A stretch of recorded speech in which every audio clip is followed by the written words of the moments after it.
Merci Madame la Présidente. Je voudrais parler d'un cas d'école, celui du contournement ouest de Montpellier, c'est-à-dire une autoroute de 6 km, dont le projet est de relier les deux autoroutes actuelles, la 750 et la 709, en passant par Montpellier.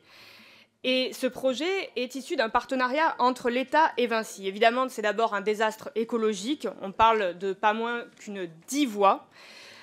L'étude d'impact de la DREAL Occitanie conclut audacieusement à un impact positif sur le climat et une baisse des émissions de CO2.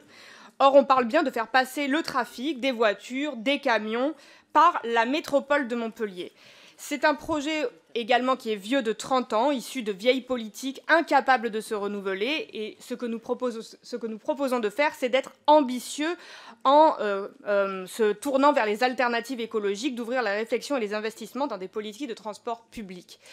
Merci, chers collègues, pour vos interventions. Je commence peut-être juste par une réponse rapide aux trois dernières questions. Donc, merci beaucoup à Madame Héraudy, à Madame Oziol d'illustrer en fait par des exemples concrets que sont la 69 et le COM, donc le contournement ouest de Montpellier, à quel point nous nous battons bien là contre certains projets qui sont vraiment absurdes, encore une fois, qui ont été pensés à une autre époque, qui ne sont plus adaptés à ce que nous vivons aujourd'hui et qui en plus posent un vrai problème de démocratie publique, d'acceptabilité par la population.